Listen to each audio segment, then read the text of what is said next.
la chaîne de l'unité nationale.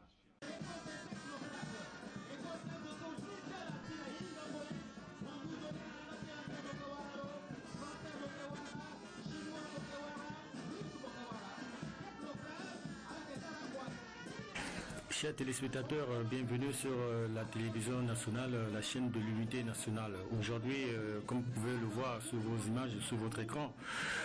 les séances de défilé continuent toujours sur la place de défilé. Aujourd'hui, comme vous pouvez voir, les Centrafricains sont mobilisés sur la place de défilé. Donc tout le monde est prêt pour cette fête. Je crois qu'il y aura une belle ambiance pendant cette festivité. Pendant cette festivité, donc nous allons le préparer à cela. Je prie aux Centrafricains et les téléspectateurs qui les suivent actuellement, présentement sur la place du défilé, de se préparer, n'est-ce pas, de se préparer à cette festivité qui se pointe à l'horizon.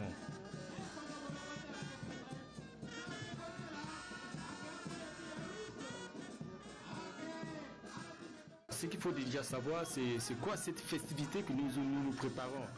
Nous nous préparons à embrasser. Donc déjà, vous allez voir, depuis notre naissance, depuis à l'école, on nous montre le 1er décembre. C'est quoi le 1er décembre? Le 1er décembre ici, c'est le 1er décembre 1958. 58, donc le Bombi-Chari est devenu la République centrafricaine. D'autres disent le 1er décembre c'est la fête de l'indépendance. Non, nous disons faux. Nous disons faux. Donc il faudrait que vous sachiez, surtout la nouvelle génération qui arrive en puissance. Donc il faudrait qu'ils sachent le 1er décembre est la proclamation de la République centrafricaine qui autrefois était Ubangui-Chari. Autrefois Ubangui-Chari. Donc à cette époque, le feu Barthélemy Boganda a voulu faire de l'Ubangui-Chari une république centrafricaine. Donc aujourd'hui, si nous marchons tête haute, nous allons à nos occupations, nous allons à l'étranger. Donc les gens nous voient, ils donnent un peu de respect, de crédit, parce que nous avons une nation, parce que nous sommes une nation, nous sommes une patrie. Donc il y a le respect, il y a le respect.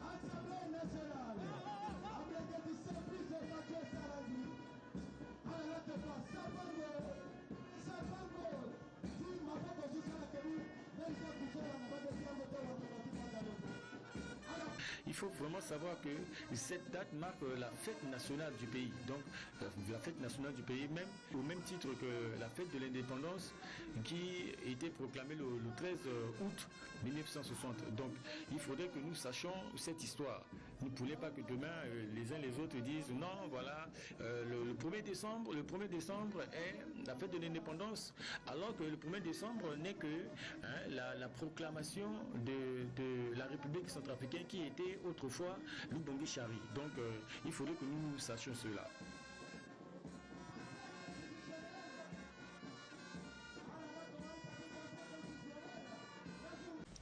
Défilé soit Kigaso et qui bande à élève à qui on et qui bande à Wanze à qui on et qui bande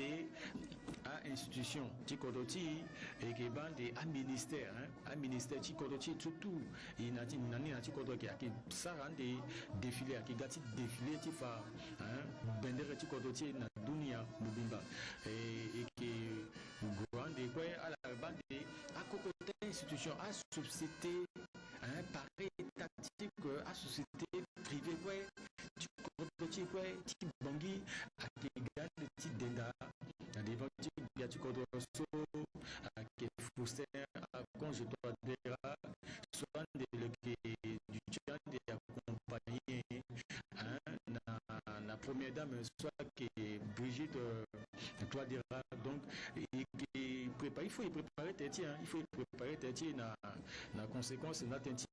fait aussi à notification. Donc nous dans la Centrafricain quotidien à la préparer tête à la Johnny Bongo à la Johnny Bongo et titana la gare défilé na devonti a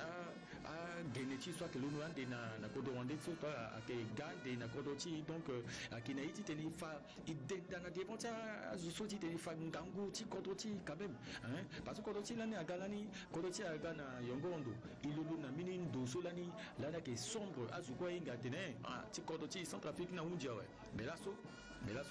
grâce na Faustin Akonji Touadéra so là so le gars hein le qui na kodoso na doti guerretilo depuis élection 2016 et là so élection 2020 et bah là so Centrafrique nous ko jo azwa ke pe intenso azwa ke teneki ki nan ko na Centrafrique na ke te contre mais là so moi on a répondu mon gars hein gina report ti gango jusqu'à na centre-ville mo ba ke te changement gars donc na kokota akwaso biatu kodo Faustin Akonji Touadéra que ça tu m'en doti kodoso ti tene kodoti quand même à Londo tongona tangata kodoti na CB Africa donc et qui est passé hein et que nous antenne na mine kota benenge tu kodoso aga ngati ba défilé so et qui est passé antenne na BGK ngati beti ngati so moba laso na mandango gereti défilé so na balabala ti martyr ake kotangia mingi parce que isa iri na tena ngo kuti kenkena wengo tulo ti unzingo ni la ndangba ti lola ake pasande na 1er décembre so donc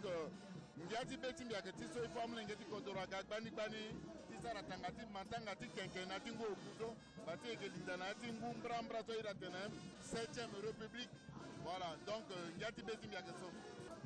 bango ndo ti mbiake ti so moinga ke biati kodoro ake nzapala mulo na yi senge pepe parce que gango solo galani si amnengeti kodoro sorolo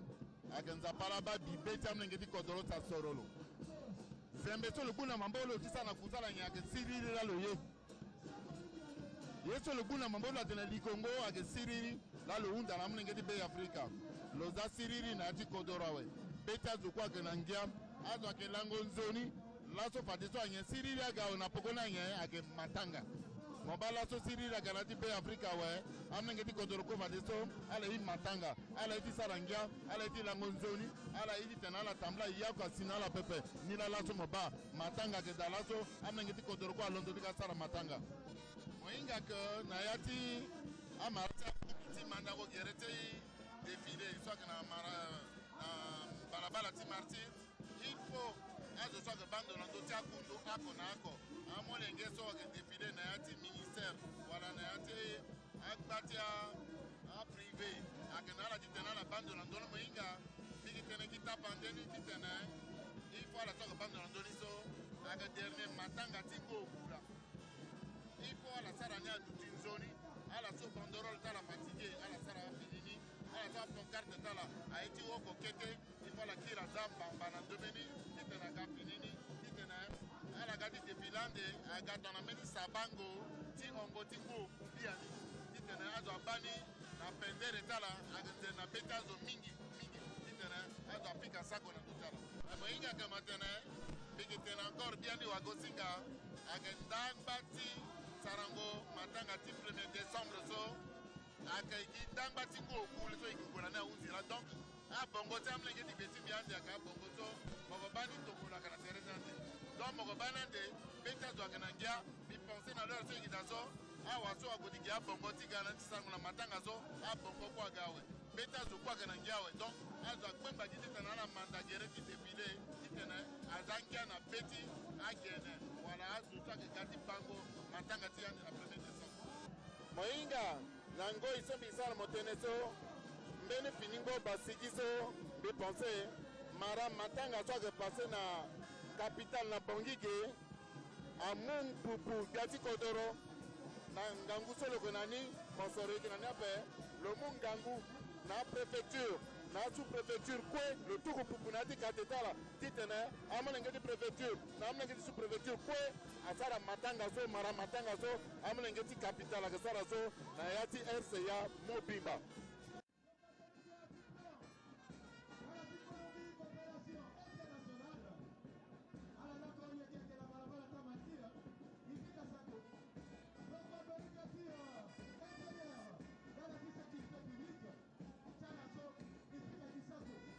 Comment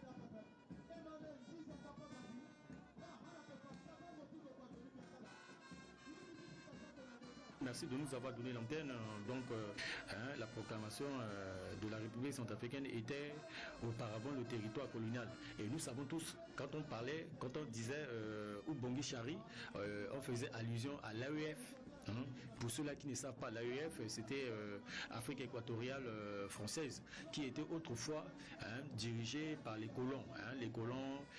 comme nous pouvons citer ceux de la France, nous avons un homme, notre héros, que nous connaissons tous, qui est Barthélemy Bokanda, qui a dit et qui était le maire de Bangui autrefois, et qui a dit non, écoutez, aujourd'hui nous avons grandi, nous avons mûri, nous sommes des intellectuels, donc il était question que vous nous laissez, vous nous donnez la gestion de ce territoire. L'idée était venue de là. Boganda est seul intellectuel. Bon, il y en avait beaucoup, il y en avait beaucoup d'intellectuels, mais c'était le seul qui avait dit non aux blancs, aux colons, qui a voulu que nous sortons de la misère, nous sortons de la misère de l'esclavage, parce qu'à l'époque, les travaux étaient faits d'une manière manuelle. Donc, la vie n'était pas facile. La vie n'était pas facile, donc il fallait travailler d'arrache-pied pour pouvoir gagner un peu d'argent, pour pouvoir avoir un peu du pain, pour pouvoir subvenir aux besoins de sa famille. Donc c'était pénible. Donc vu la souffrance de ses enfants, Boganda a décidé que non, il fallait qu'on sorte de là. Et voyez-vous, cette décision l'a coûté la vie. Mais aujourd'hui, vous voyez, vous et moi, nous marchons, comme vous pouvez voir sur la place de défilé, les gens défilent avec honneur, les gens défilent en toute liberté. Donc c'est ça, la République centrafricaine que nous voulons, que Boganda avait voulu, que nous devenions. Donc vous voyez, nous sommes devenus ce pays que Boganda a rêvé déjà depuis 1958. Donc vraiment nous remercions ce digne fils du pays qui a donné sa vie pour le bonheur de tout un peuple. Vraiment nous remercions. Donc voilà, et que on fapaso si mutene namini comme mingi tukotoso le kesara agbacha nzele quoi le créer entreprise so le moins mingi na quoi et ameningi so le moins na paso ala quoi la ndoti et puis que soit ngasi défilé. Donc il passe en tête négatif le mot bibet lo na ndoti célébration ti fête so ambatika, parce que particularité ti fête ni alenga et que gona élection élection groupée so akebumbi présidentielle akebumbi élection locale na député so donc à la bayeni ake groupé ande. Donc le qui mutene na loti tene le termine tene na ndoti organisation so déjà ti défilé so ambati gwe na dawa na 1er décembre na organisation ti élection so ambati gaso bibetilo ide ki mande tene na ngatlo. Donc qui passé en tene ni na mbegeka tene ti betimbi ti laso matanga ti 1er décembre so ke gaso i pensé que matanga ti siri et docteur de couple ande na soit na élection présidentielle na législative so ke gande so donc kota matanga kota ande ngoi mingi décembre ti nguso a événement donde na yani mingi donc ça matanga ti 1er décembre njoni kete na pekoni ke guna soit na a campagne électorale ti so ngwa bia ti kodro na député na conseillers régionaux. Donc moitié décembre so ak kota ngoi ande kota mois de mingi ndal ti kodro ti. Donc je crois dans le terreau ti tene adutina ti siri ti tene ba iso kwa ke ga ndal ti kodro ti ndal ti avenir ti kodro ti mi bungo li ti bi ti ba amonge ti kodro mingi na ti 4 surtout chômage agada mingi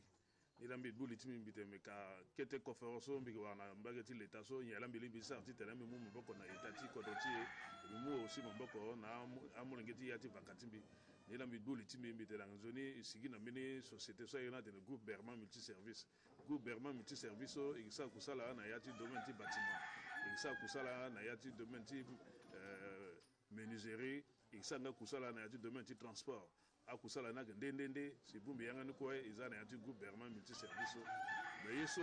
bi mwazo da mingi ake atelier ti menuiserie so ake na quartier burabge imu bata mo yedi ko do da ti tena la gala manda kwa e ala gi ko beti yanga tala na yani ni la donc on a ça là so itumbango show ouais so ibagigi aganzone ti fa aussi société na l'état zo ni la mbitene na 1er décembre tinguso bisa mbetina ita timbeti commando matanga tsonga na mbagati secrétaire général du gouvernement allé inscrit na puta mon ngiti ko do so po ali mbiti na sa ngena na matanga ti 1er décembre so ni la mbito kazo timbeti la sa défilé titeninga ko ifanga sabango ti kodroti ati 4e arrondissement na 12 ans bigi mo ngeti 4e arrondissement il faut s'armer les titene munga na mo ngeti 4e arrondissement imunga kete ko for na état parce que impôt ceux qui paye so il a bundu ko si aga payer na centrafricain donc contribution titi inga so iganani na ati 4e arrondissement dal ti kodroti ni la izi kete ndo so titena munga wa kodroti katena tongala tene ti kete soit que kota tem mingi parce que alinga kodroti sigina yati a kota yimingi a sona yimingi na 2013 l'année mi pensais kodro existait pas je crois bana letu là même bisu bisana la teneso milango na ledger na Saint-Bernard église Saint-Bernard donc à kota période so epiti kisani ati dunia ati à peu près mais depuis so biati kodro professeur faut 5 ans je dois gana notimbata mobalo munga ngudlo kwe ti sari so tene ti kir na siri na kodro yeke moba siri akir na kodro l'année na meningo so lenso défilé epiti ça ne peut pas mais là so le gana mbata ti bien depuis 2016 moba défilé agana pekoti terrain jusqu'à là so ti fatene siri akir na kodro donc agonzodi tene gusiri so ngangu ibuni ngangu to na mo ngeti be Africa ti tene kodoti an bagina ya ti stabiliser to so igona ni bi to nga ngo so si albiani so la fatiga wa mbena on fadambe da gati tene kodoti agona devant mais ti tene kete wususu ala so si ala ngati bungo mena kete ndo so ba biati kodro yor mboko na la anjodi tene la zangombe ala kirne ati république igayina ala isara ngia to na kota matanga tozo moga mosanga mo fa fierté du kodrotimo que tu te mo douti de penser que mini ndé ndal du kodrotimo il pensait ngo iti so a unze ni là comme qui go na 7e république il pensait zokwa doit changer betlo il doit dire tout na mo ngiti baba na mo ngiti mama encore ndal du kodroti so aga be Africa so za pa muna il doit y yeni to na beti wani tetsu limite na mo ngiti kodora alinga ton so lan min ba kete ti go na école na tanta mena biaso gira on so tanti bokasa mo ba so to na matanga ti 1er décembre gaso terta kekekwe ayu fili bongo ayu ambamba moba terta kekekwe ga kota drapeau na terni mais ini yeke a évolué moba que yana que changer mais soit de volonté politique volonté ta zo ça kusala ndo ça il pense kusala so ti zangwa mbamba ti zangwa a drapeau soit que quoi so mérite ti batati là doit dit na bande na ndona mais si mérite batati à ça ne peut pas zola doit dire ça na place close il faut zoa ko comme responsabilité tout le ndal ti kodoti azamo geti te musa kusala tonso il faut musa kusala na beti mo ko soit ka kota matanga la kota ngo là il faut kodoti a duti propre ti tene itambla na yani pendera sa zo inga tena gonda kodoti mais ton a zona que ça kusala pe i na mbege ti biati kodro za iso tene kusala ti kwati kodro ti tene azia zende na ti vilti bangi mais ton a gazi ayine a ti vilti bangi il faut que bil camion que da so moi ini bien na goda na tu na décharge mais maona que so ton a zia mena zende ni mo ba na terti lege jusqu'à à ninga et puis ça si bigi zinde mais il résout le problème du peuple donc à quatre bungali so bi bani na mbege ta kota zo ti kodro ala piqualité tene inscrit mais kete montant du budget na ti loi de finances kodrotier a wara kutukutu ti mungo na sal azende so ton so ki bana mena kodrota munju mo bana geda avoni use wala wota ton so ton na agasa kusala na we a machine so na kutukutu so ayo ni bien ni agwa tukuli na décharge so la si mo kinga njoni ti sango kusala na mais ton zizende izaki na tertile que ton so bi penser en dirand après na mbagi ti na 4e arrondissement ge lani na 4e arrondissement na marché du bourg so mo ba ndotile ke kwegi azende igudi ti na zo ti mérite tene ikangani et migi amena iso tena baka aujourd'hui ti zana ti garani désormais à marché ti à salté ti gara tout kina di baka aujourd'hui so fatso igiande amena kurukudu ti tene ga amugina tu kuna yani ti tena mwa gwazani ti tene quand même itamla ndotile ke pendera mais ton ça na pezola do ga sa nizo igamu ngi ti kodro i doit y kodro ti et doit sa kusala ndal ti kodro ti si kodro ti amai amena zo so ala sa miracle pe akiki ku ala sa si kodro petit tene agoda nduzu mais ton mo sa kusala pe kodro mo petit goda nduzu pe alinga mbike candidat ti gango député ti 4e arrondissement première circonscription donc il faut mo initiative dès maintenant ton biga député na zo moi encore initiative so qu'on a de mingi ti tene Vakati aga propre et puis vakati à Gonanduzu ton amena tangata vakaso donc on a dit lango sombe pika patana ita timbi 4e arrondissement a besoin de la soa munga momboko agada mais petit muna la titene isa c'est vakati aga propre alinga tongana ici ndurutu gonaya ai soit tene akota mandako a élection du kodotie so ai ndende aga sigi beta zo ke chauffer ambena zo patala titena la bi ususu na yati kodro na tenwa ten kirkiri na ndota kota zo ti kodro ti tenwa ten kirkiri na ndota banda terre mais moyinga démocratie akeso amunju aganani na kodro ti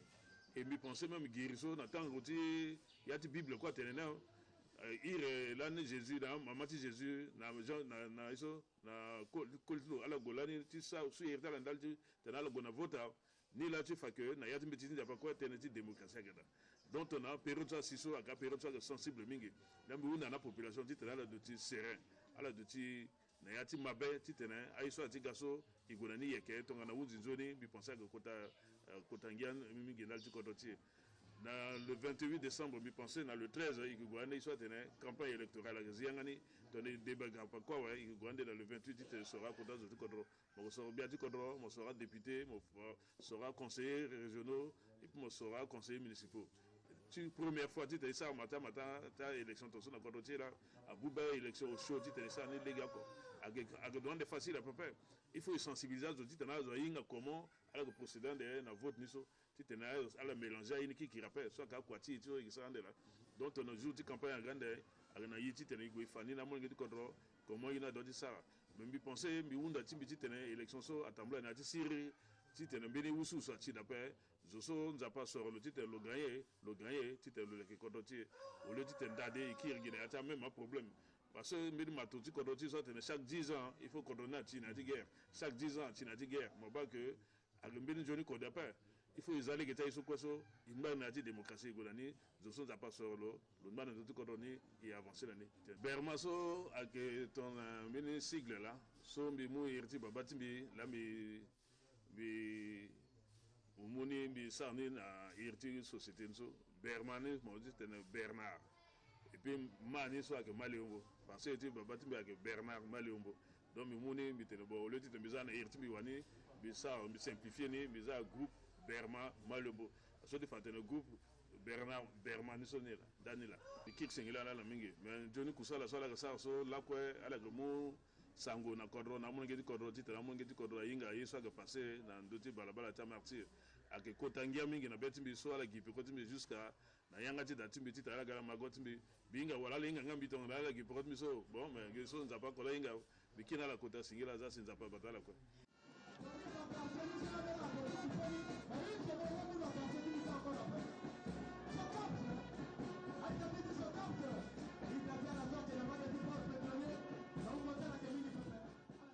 J'espère que vous êtes bien étayés. Hein. Donc, cette République nous appartient tous. Donc, c'est à nous de la protéger et que nous devons vivre ensemble. Le vivre ensemble, c'est donner l'opportunité à tout un chacun de vaquer librement à ses occupations pour que cette nation que nous avons, qui est revenue de loin, puisse se développer. Le 1er décembre est un moment de partage. Nous devons partager, nous devons festoyer ce moment ensemble entre Centrafricains. Donc voilà, nous disons voilà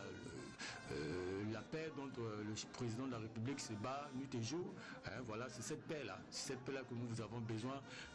Voilà, au micro c'est Justin Kako Damba, je suis un journaliste reporter d'images à la télévision centrafricaine, donc avec l'équipe du commando Matanga. Merci.